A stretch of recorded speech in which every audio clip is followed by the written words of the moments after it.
Hi, welcome to the latest in Process Evolution's Webinar Wednesday presentations.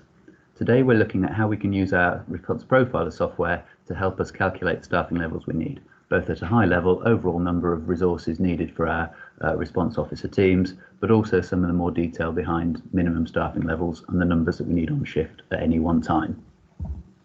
The plan for the session, well, first of all, we'll give a brief introduction to Response Profiler for those who aren't familiar with the software and what it does. But really, the bulk of the presentation is thinking about how we go about calculating resources.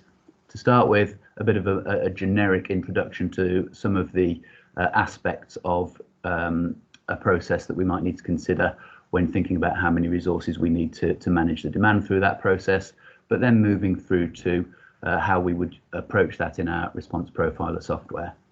Once we've given a demonstration of that, we'll then look at how we might use some of the outputs in practice, in particular in relation to the setting of minimum staffing levels and the trade-offs between those and the shift pattern that's in place for your force at that time. As I say, to start with, just a brief introduction to Response Profiler for those not familiar with the software. What is it? Effectively, at its heart, it's a computer simulation model. Computer simulation is a generic technique used widely across a wide variety of sectors, not just policing, not just emergency response by any means. And what it is, it's a computer model that runs a year in the life of the process. So that allows us to mimic what's happening in your incident response process. By running a year in the life, that gives us the ability to undertake numerous what-if scenarios and predict the impact that changes to our demands, changes to our resources, changes to our process might have on our ability to service demand in a timely manner. So if we were to recruit a new cohort of 50 officers, if we were to place 10 of those in a particular area, what impact would that have on our ability to get to our emergency and priority instance in a timely manner? If we were to place them in a different area, would that improve overall force performance, or would it be better to place them in the first area? Numerous different scenarios we can run. Any change that we're thinking of making to our incident response process, we recommend we test it first in Response Profiler so we can quantify the impact that change is going to have, make sure we're having the maximum benefit from the money that we're spending on our response officers within our force.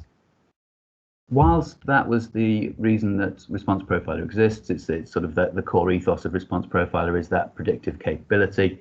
Actually, in order to do that, we need to enter into the model quite a large variety and quite a large level of different types of data.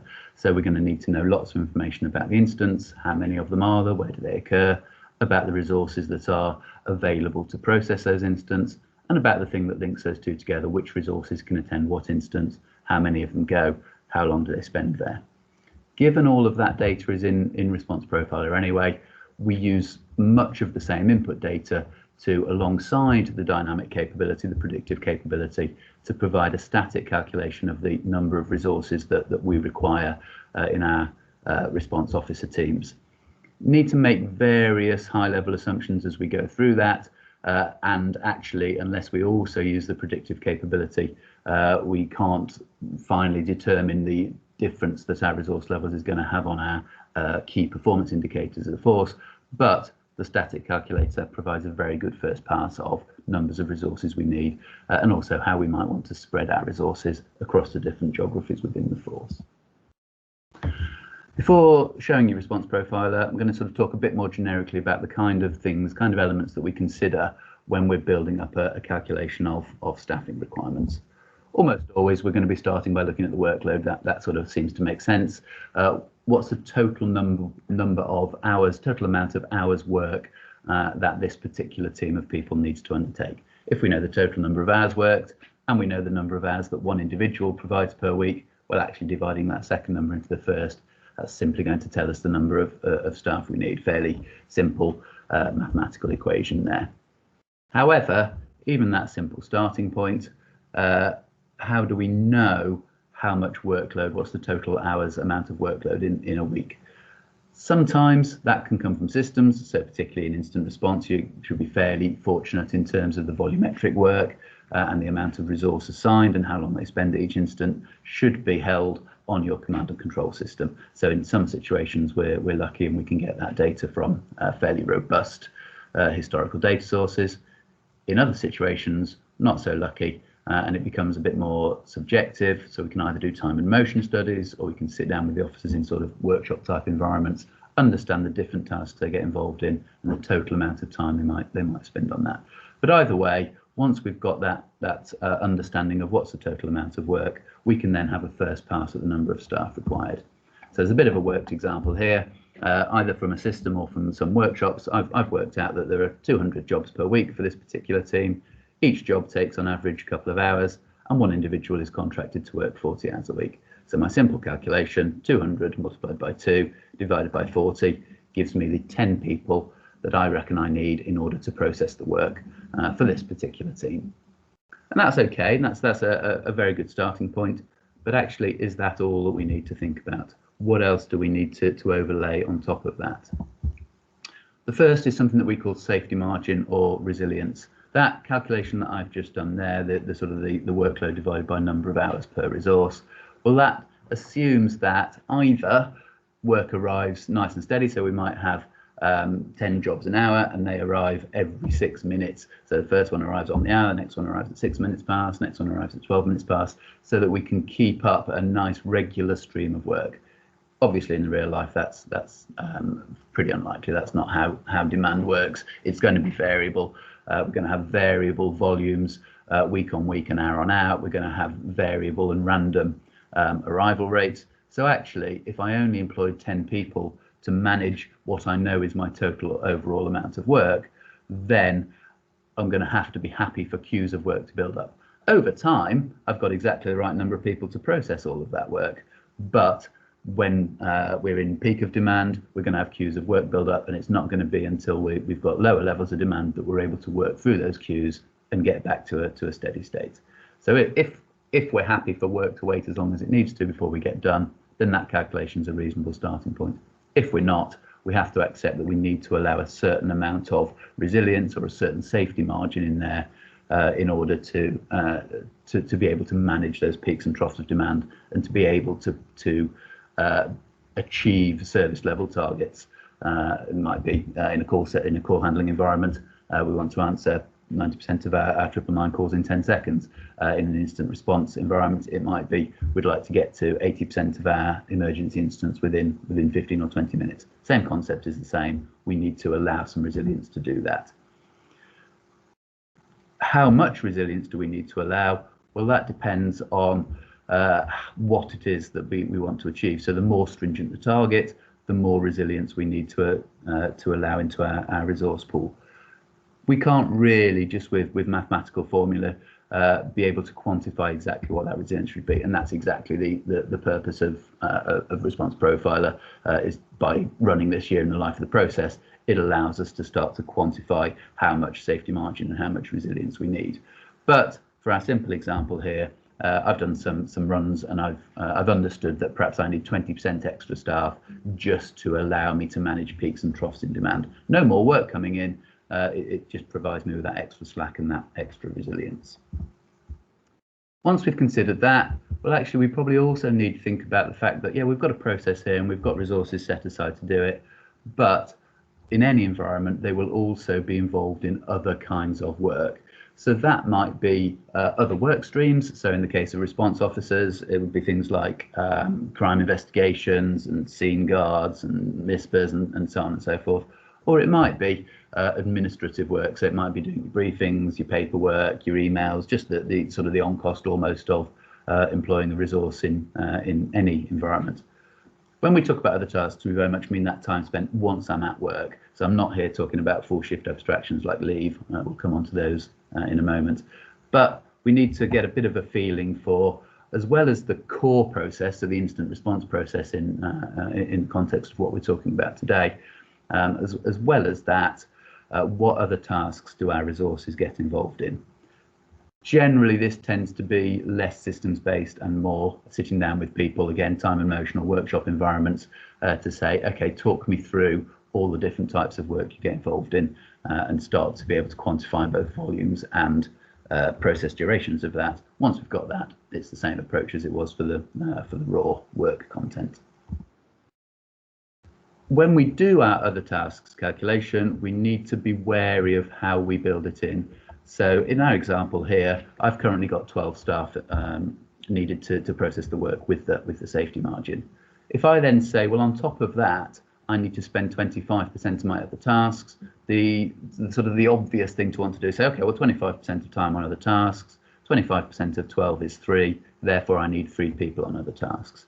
But actually, once I've employed those 3 extra people to allow me to have enough time to do other tasks, they will themselves spend 25% of their time on other tasks. So I'd need another 0.75 to cover that, and we keep going on and on and on. So actually, we need to be wary when doing things like this, and the same applies when we look at total abstractions in a moment. The way in which we would do that is if we take the 12 we had to start with and divide by 1 minus 25%. So if we divide by 75%, then that gives us the total that we'd need. So actually, we don't need 3 extra, we need 4 extra to get us up to the 16. And just to make sure that we're sort of happy with that and a sense check for that, do that the other way round. If I've now employed 16 people and I know the first thing that's going to happen is 25% of their time is going to be spent on these other tasks, that will, 25% of 16 is 4, that will then give me the 12 people that I knew I needed to manage my work with my safety margin content. So that sort of makes sense. So great, we're up to 16 people we need to employ now. What else have we got? Okay, well, we need to consider crewing policy. Quite often gets neglected in calculation of resources because it's not sort of demand based per se, but actually think about the difference between the number of resources you would need if you put 2 people in every response car compared to if you put 1 person in every response car, then it's going to make quite a significant difference. Absolutely, it might not be exactly double, because if you know everything's double crewed, you might send fewer vehicles in the first place and they might spend a bit less time at scene, but certainly in our experience these things absolutely don't counterbalance, they don't weigh against the fact that you've doubled the number of resources that you've got in each car. There tends to be very little difference between numbers of units sent, regardless of whether they're single or double crewed. Very little difference in the amount of time spent at scene, whether or not it was single crewed or double crewed. So in our example here, we're going to assume everything is double crewed, and straight away that doubles the number of staff we need from the 16 to the 32.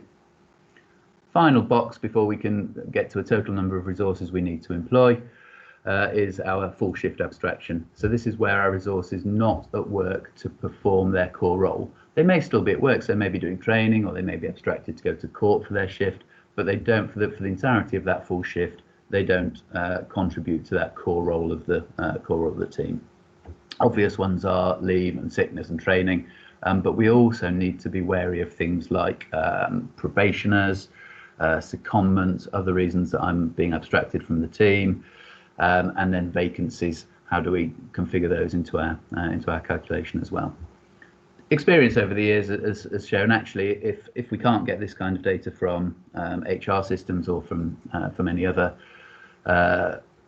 recorded data, as a general rule of thumb, we find that operational staff have an abstraction rate of around and about a third, and sort of an office staff, including sort of investigation type teams or police staff working in administrative type roles, that would tend to be between 20 and 25%.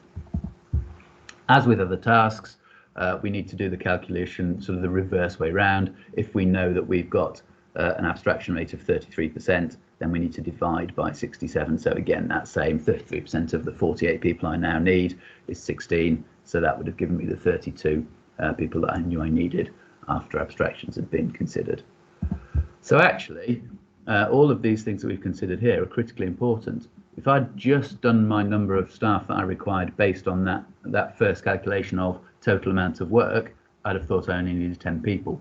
But actually, I need 48. Clearly done for demonstration purposes here, but hopefully drills home that point that these are all very important things that we need to consider when we're looking at how many staff we need to employ.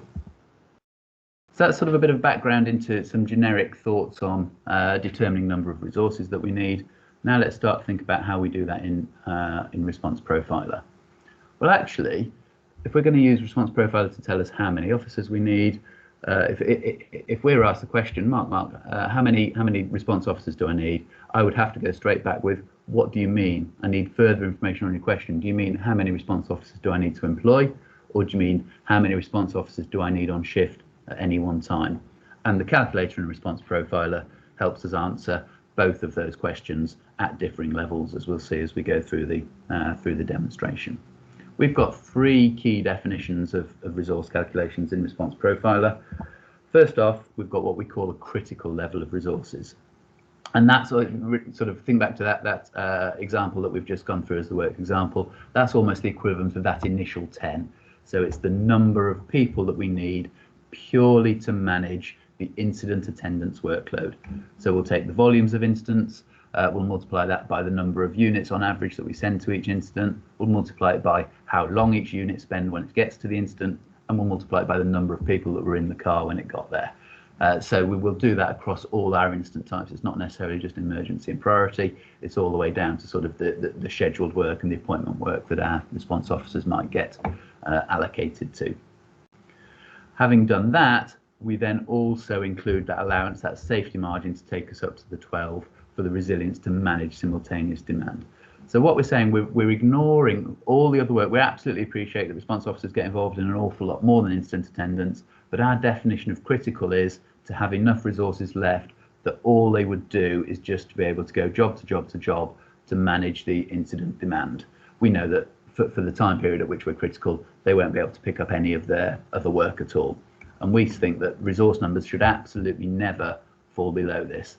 This absolutely isn't the number that we would recommend you use for minimum staffing levels, but on a operational basis, something's happened today. We've had a protest that's suddenly taken away half of our response team. We need to make sure that the numbers are left never fall below that critical level, because if so, we're not going to be able to service that core demand that we're being asked to do as response officers. Second definition then above that is what we call sustainable. So that starts the same way. It takes incident demand as a static calculation, but it also then builds in everything else that a response officer does. So all those other tasks that they get involved in, the crime investigations, the cell watches, the scene guards, and so on and so forth, and also that percentage of time that they spend doing their administrative tasks, so the briefings, emails, admin, and so on and so forth. However, it doesn't allow any safety margin, any resilience. It assumes that we're working at 100% resource utilization. We know that we need to have resilience in it in order to attend our incidents in a timely manner, but the sustainable level assumes that that gets done by the fact that you can manage some of the workload around peaks and troughs of incident demand. So if we're having a busy day or a busy hour, we know that we can put off that crime investigation until tomorrow. We know that if we do this calculation at 100% resource utilization, we would, over time, have enough resources to process all the work they need to. We might not be very good at doing it in a timely manner, particularly some of the non-incident attendance work, but we would have the right resources to get through it. And this is what we would, this sustainable level is what we would use if we were asked to produce minimum staffing levels. We think it's the minimum number of staff on shift that we need in order to process all of the work. Absolutely appreciate that if need to, for an hour or two, we could drop below that, provided we don't go below critical. And in a moment, we'll see, well, that's not the number that we would like to have all the time. But if we're asked to work with a resource planning team to say, help us set our minimum staffing levels, this is the calculation that we use. Final definition is then desired, and that takes the sustainable levels, but does then include the allowance for resilience, allows us to support management of simultaneous demand, allows us to get to our jobs in a timely manner, and also the double side advantage of that is actually that resilience time, that spare time, that safety margin. That's not dead time, that's not inefficient use of resource, because it allows us to spend time on proactive work, and it allows us to recognise the fact that we're dealing here with human resources. We're not machines that we want to operate at 100% utilisation. People need to have that slack time and that that ability to take a bit of a breath in their work. So if we were answering the question, how many resources do we need in total, then we would be looking at this desired calculation. That's the number that we think the organisation ought to employ.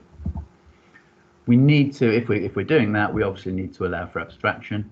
We'd use an average rate, so we'd use our average rate, let's say 33%, for example.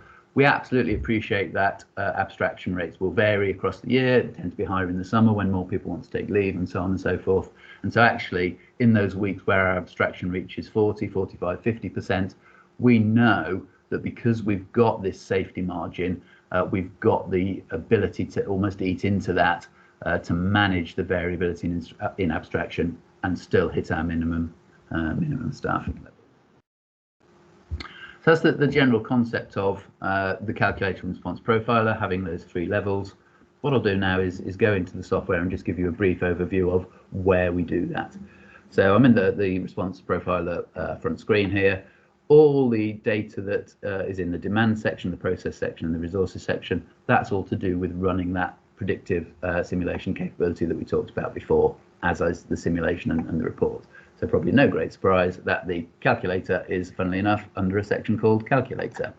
So if I drop down that to show the different inputs that we need, I'm going to go straight to the sort of the output screen to start with to show the concept of what's happening.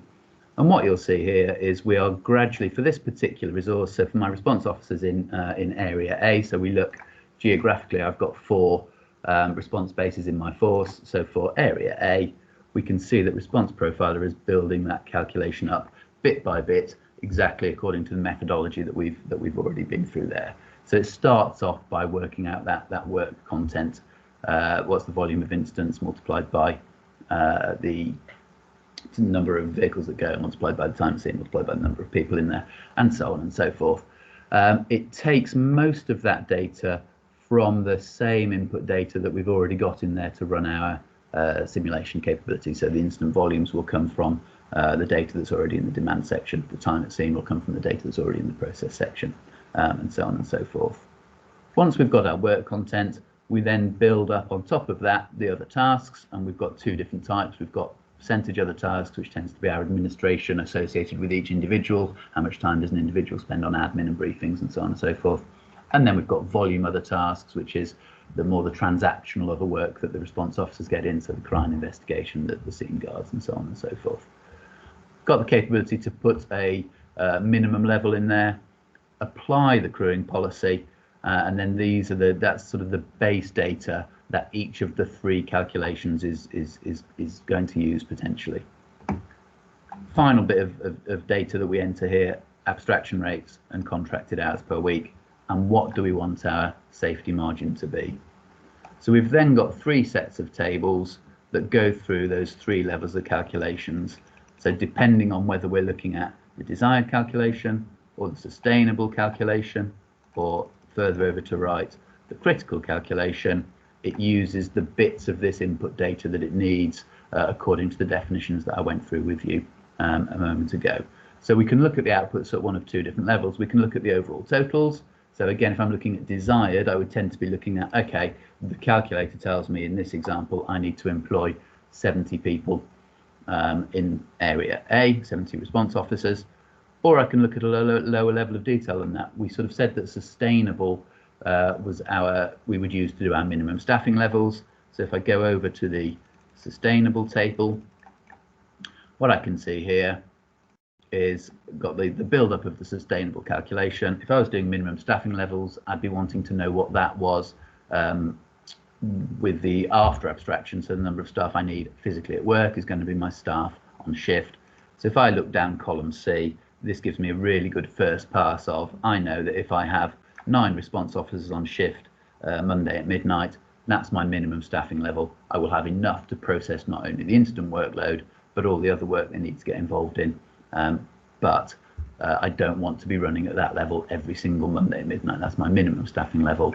If I've resourced, right-sized my team properly and used my overall desired number, then I know sometimes I'll have 9, sometimes it'll be 10, sometimes it'll be 11, and over time it will give me enough resilience in the system to achieve a reasonable response performance to my incidents.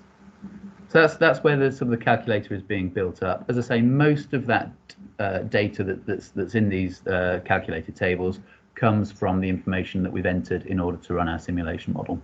There are a few exceptions to that. Firstly, on the calculator process data sheet, well, actually, at times, because the simulation model is sort of running this year in the life of the process, at times that's making a dynamic decision. based on the resources that are available at that time, where they're located.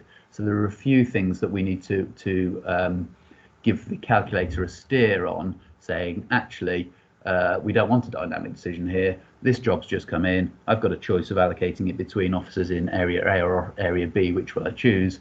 We want, and the simulation model will do that based on the rules that we've already given it. We want to overwrite that almost with some static information. So my grade 1 response here, I know that actually historically 16.7% of it occurs in area A. So all else being equal, we would like area A's response officers to deal with that. We know that on an operational day-to-day basis, if they're all busy and there's somebody over in area B who's quite close to it, they may well be allocated. But this is our sort of our planning phase, if you like. This is what we'd like to see. Similarly with travel times, the model is obviously dynamically choosing travel times depending on where the resource is when the job comes in and where the job is. From a static calculator point of view, we need to give it some average travel times. So there are a few bits of data that we need to enter for our calculator over and above what we've entered for the simulation model. The safety margin sheet, if I go back to my calculation sheet that we looked at to start with, I've got a choice. That safety margin we've talked about, I can either put in as a percentage, which is sort of how we explained the example, or I could choose to put it in as a numerical value, number of units, number of additional units, rather than as a proportion. And if I choose table here, then the place in which I enter those number of additional units is in the safety margin sheet. Let's put that back to percentage for the purposes of this example. And then the final option is we've got a part of the calculation here that looks at minimum number of vehicles. This isn't the same as minimum staffing. This is almost wanting to overwrite. We have recognised that, particularly in the middle of the night, particularly in some very rural areas, the total amount of demand might only lead to a static calculation of needing perhaps 0.3 officers or 1 officer. And we know that actually we would make sure that we've always got at least 1 double crewed car out or 2 double crewed cars out, purely from a safety point of view or risk management point of view to the officers. So it's not minimum staffing by the same definition of the sustainable work that we looked at a moment ago, but we have the capability to put a minimum level in there. And the calculator here takes its data straight from the minimum level sheet, which is the number of the minimum vehicle level in each of the response areas by hour of week. So that's the sort of the detail of how the calculator works. We've got all of the different 4 areas here, so I can flick between them and see. In area A, it told me I needed 70 resources. If I now go and ask it to do that same calculation for area C, it tells me I should employ 115 resources. And then over on the sustainable table, I've got that capability to look at my minimum staffing levels again. If I want to look at all my areas together, if I go to the main calculator sheet, I can set, if I want, different abstraction rates for each of the areas. I can set different safety margins, different resilience level for each of the areas, and different ones for the critical calculation and the desired calculation. So this has already been run with those desired proportions. If I say, actually, no, I want to get to my instance a bit quicker, I want to allow a bit more resilience, if I increase all of those desired levels to 25%, and if I click on the calculator button, then basically all this is doing is it's doing the equivalent as if you'd gone into that calculator detail sheet and run through each of the 4 different resource areas, area A, area B, area C, area D, run through each of those in turn, and then it's just copying the outputs that's given and puts them back into the critical, sustainable, and desired table that we can see here. So you can see that's now run through, and these numbers here are now slightly higher than they were before because we've allowed for this extra little bit of safety margin. So that's a bit of an overview of the calculator in Response Profiler itself. Just wanted to spend the last few minutes looking at almost the reality of using some of the outputs. So we've said already we can use Response Profiler, that calculator, to look at helping us set our minimum staffing levels. However, how can we look at minimum staffing levels if we're not also looking at shift patterns at the same time? So to explain that in a bit more detail, we've got a chart here that might be a fairly typical output from the Response Profiler calculator. So we've got the 3 levels, we've got the critical at the bottom, we've then got the purple level, which shows our sustained calculation, and then we've got the desired level at the top. As we would expect, because we've got variability in demand across the week, we don't have the same number of incidents every hour of the week, we don't have the same amount of other work every hour of the week, we would expect that to be a variable profile, and the whole purpose of the calculator is to do that by hour of week. We wouldn't expect an organisation to set minimum staffing levels at an hourly level, because it's not appropriate to be wanting to sort of change that hour on hour and hour, but that analysis at that level of detail gives us a good indication of what that overall shape should be. It's worth noting in this particular example here, the number of officers we need in this force for our minimum staffing, so following sort of the purple line through, has a big variability between 32 at its lowest level, which is sort of overnight during the week, up to 78 at its highest. So straight away, that should start us down the thought process of, actually, if I set my minimum staffings that vary from 32 to 78, but I've got a flat shift pattern, then that flat shift pattern, all else being equal, I'm going to expect to always have the same number of staff on shift. So how am I possibly going to have a minimum staffing or be able to achieve a minimum staffing that varies from 32 to 78 when actually all my shift pattern gives me is a flat resource availability of staff? And that's what the sort of the next 2 or 3 slides go through, is those two things don't go hand in hand, and we've seen sort of quite frequently examples of forces who've spent quite a lot of time and effort creating some detailed minimum staffing levels based on demand, but actually their response officers just have a standard 5-team or a standard 4-team pattern, where apart from where you get the shift overlaps, they have exactly the same number of staff planned to be on shift, therefore all else being equal in our abstraction management, the same number of staff on shift. So they've got no hope of being able to match a detailed profile of minimum staffing when the resources they start with will be entirely flat. How do we address that? Well, something has to give. Either we have to look at changing the shift pattern so it doesn't give us a flat resource profile, or we have to look at simplifying the minimum staffing levels so it's not quite so detailed as this hourly profile would be here. And actually, in practice, we think this works best if it's a combination of both of those. So one option that we probably wouldn't recommend, but one option starting at the, well, let's keep the shift pattern flat, but let's amend the minimum staffing levels, would say, well, we've done this work. Now, because we recognise we've got a flat shift pattern, rather than using this variable minimum staffing that goes from 32 to 78, let's just take an overall average for that. So the overall average for that is 58 or 59, as represented by the red line here. So I now know if I've got teams of 80, for example, then I know that actually, with a bit of abstraction management, I should at any one time have the ability to be able to meet that minimum staffing, because it's a nice flat profile and I can manage my resources accordingly. However, because I've really simplified what we knew was our optimal MSLs, which was that range from 32 to 78, because I've really simplified that, actually at times my MSL here goes below critical, and we've already argued that actually we should never go below critical. So if I end up with 60 resources at this time of week, I'm going to really struggle to manage the incident workload that I need those resources to go to. So in doing this, all we've really done is we've just made our minimum staffing level just a fixed abstraction away from the team size. It's not really based on any analysis or any demand at all. We're effectively just saying, well, we know that we've got X resources to start with. If we allow for a bit of abstraction, then we'll just have always have the same number on shift ultimately. So we think that negates the entire purpose and the entire point of creating demand-led MSLs in the first place. The second way that we might think to approach it is, let's assume we've got a 5-team structure and we've got a team on earlys, team on lates, team on nights. Well, why don't we, rather than just taking an overall average for our MSL, why don't we look at what that average of the optimized MSL is? Well, let's just look at what that would be on a shift by shift basis. So that is better than just having the flat profile, because we can see the shape of what, if we were able to achieve our MSLs, the shape of what we would have on shift broadly matches the shape of that optimized demand requirement.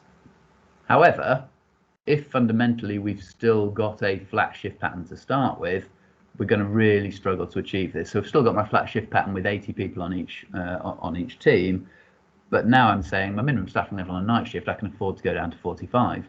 On a late shift, I need to keep it at 70. But in both the late shift and the night shift, I'm still starting off at 80. So I can allow a good amount of abstraction from a night shift. That's great. But I'm going to have real problems on my late shift. I'm going to have to really restrict the abstractions I have on a late turn. Certainly in our experience, down to levels that are unachievable. If you start saying to your resources, well, yeah, you can't have your late turns. So you can have as many night turns off as you want, but you can't have your late turns off. If I want to take a week's holiday, clearly I'll probably want to be wanting to take a combination of earlys and lates and nights off. So that's not particularly achievable, to be able to have significant restrictions in our abstraction management depending on which shift it is that we're talking about. So we've got alternative options there, would be to say, well, because we know that we don't need as many on a night, why don't we move some of our staff from the night turn to the late turn? And we might do that formally via some form of split shift. So I've got my night turn from 10 p.m. till 7 a.m. Actually, if I move half of that, so they do a 6 p.m. till 3 a.m., that gives me fewer resources from 3 a.m. to 7 a.m., which is exactly when I need fewer resources, and more resources from 6 p.m. till 10 p.m., which is exactly when I need more resources.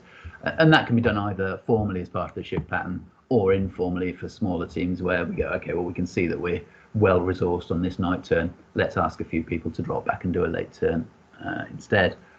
Or we'd have to look for support from alternative resource pools in order to meet these higher MSLs here.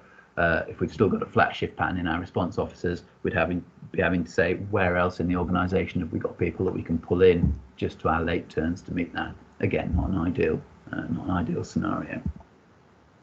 Final option, taking it to that final step, is absolutely accepting that an hourly MSL is probably too low a level of detail, or we can smooth that into 4 or 6 hour blocks. This gives us an excellent shape of MSL when we compare it with what that optimized values were, but absolutely wouldn't be able to achieve this unless we went for that split shift type system that I've just been talking about, where we split the teams up into half or thirds or quarters, depending on what's appropriate, and we move some of the teams around accordingly. Certainly in our experience, that still keeps the team-based ethos of response policing, still means that you work with your team for the majority of your shifts. But we find that a lot of forces are against that approach, and a lot of officers don't like that approach and would rather keep the standard 4-team pattern or the standard 5-team pattern, where they always work exactly the same shifts as their colleagues. But as we've already seen, that's going to give us no flexibility to have a resource profile that meets an optimized demand profile. It's always going to give us exactly the same number of staff on shift outside of overlap.